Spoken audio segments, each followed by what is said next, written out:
Hello everybody, welcome back to the channel. It is me, Jordan Young, and this is another Certified Hood Classic. Today we're going to be running over some of the most interesting sneaker drops set to go down this February, as well as talk about this absolutely unprecedented, it seems, marketing campaign from Nike and Jordan Brand for the 85 bands. It can't be denied that the marketing for this shoe has been absolutely fantastic. And the reason why I say that is because everybody out there is talking about these. And all this has been going down whilst Jordan Brand have deactivated their socials. Now, the ironic thing around all of this marketing, as successful and as conspicuous as it's been, is that it's all been completely unnecessary. You see, this sneaker sells itself. This is one of the most iconic, some would argue the most iconic Jordan 1 colorways of all time. These are the quote-unquote bands. The sneaker that MJ was fined for wearing back in the day, and the sneaker that bore the infamous advertising campaign where you would be able to get the sneakers that MJ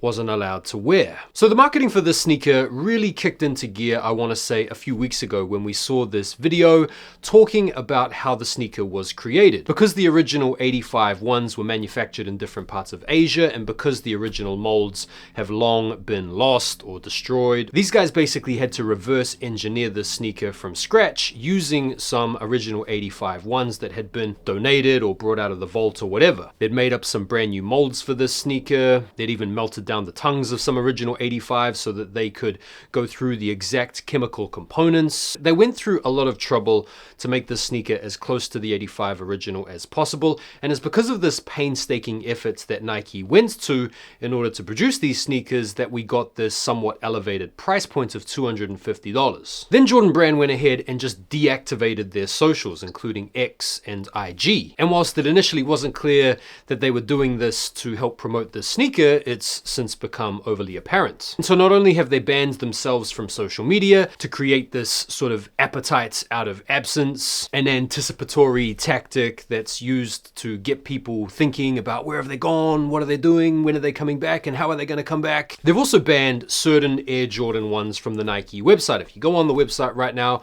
you'll see certain models of the Jordan 1 are blocked out, which, to be honest, isn't that bad a move because some of these colorways are just shit. Even MJ's statue outside the United Center hasn't been free from the banned treatment. And the most recent is possibly one of the corniest moves yet, although it's worked, right? We're talking about it. Nike employees have been given citations on site in the Nike HQ campus area for wearing Air Jordan 1s. Here you can see some employees being given these citations, and they're like legit things. Like they've really gone through the effort to knock up these violation receipts or whatever and then issue them and make sure that that whole exchange is caught on camera. And who knows what else is yet to happen, because these shoes are dropping on February the 14th for $250 as said before, and they are said to be, or rumored to be, extremely limited. There's something like 10,000 pairs that are going to be released across something like 23 stores.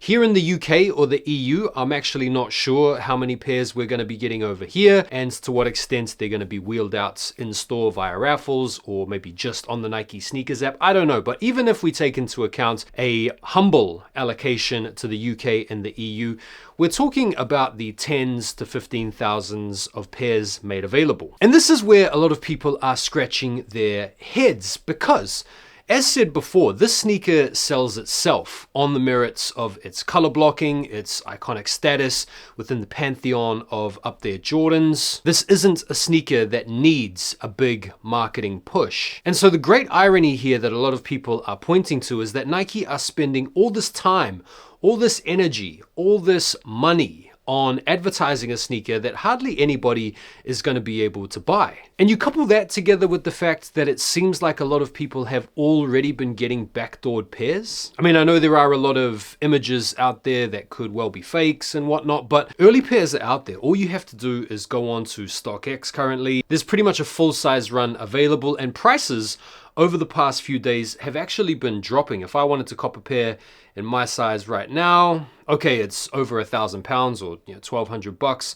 But if I wanted to get a pair that's not my ideal size, bro, £674. So it's not even like a crazy price. So that to me shows that there are a lot of early pairs out there in the market with prices tumbling as the release date fast approaches. So one of the rumors circulating is maybe there are more than 10,000 pairs. And I would honestly hope that that would be the case, because if Nike really want to appease their fans and really want to bolster their standing inside the sneakerhead community right now, this is the exact type of release that they really should democratize. This is the type of sneaker that every collector should be able to get into their collections. This is the type of sneaker that a lot of the younger heads should have the opportunity to cop, because it's one of the most iconic colorways of all time. And the fact that they've hit it with this pseudo reimagined treatment, making them incredibly close to the OGs, makes them a really important sneaker for sneakerheads to be able to cop. And so for my money, for them to not have produced a large quantity of pairs is going to be a missed opportunity, not just in the sales and revenue that they would have been able to generate, but also for the fact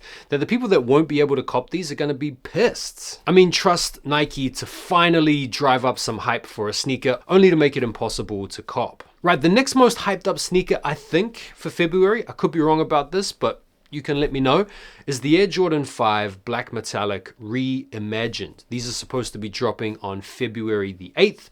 £190 or around $210. These are going to be coming out in full family sizing, pointing to them being a pretty big GR with lots of units produced. I haven't seen any exact numbers floating around out there, but this is one of those Jordan colorways that has a little bit of a unique feature about it, in that it's one of the few colorways of Air Jordan models that's pretty much unanimously agreed upon by sneakerheads to be the best colorway of the model. Now I know there will be some detractors and some defectors from that position, but at least in my opinion, the Black Metallic 5 is by far and away the best Jordan 5 colorway. And the reimagined treatment that they've done to the sneaker, I think is quite tasteful as well. Lots of early reviews out there, lots of great images out there. It's one of those sneakers that if you don't already have in the collection, you're probably going to be looking to cop. And if we have a look at the early prices on the market, it looks like these are starting to come down a little bit. £308 is the price on StockX, which is about $350 for the early pairs, and with a little over a week to go before the release date,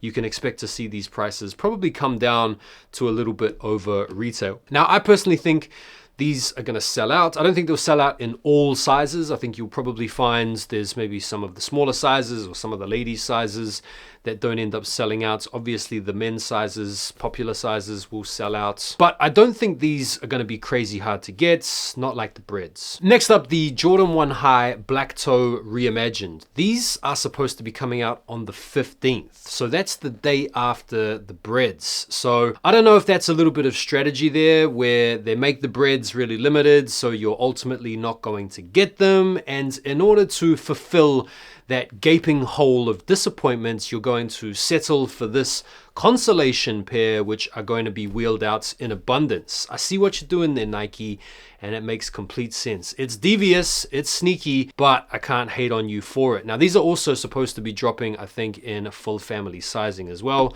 Numbers are supposed to be quite high. Prices have been low for early pairs. You guys will have seen my review that I posted on the Black Toes last week, where I bought them for basically like 20, 30 pounds over retail for a pair that's coming out 2 or 3 weeks early. So that's kind of crazy.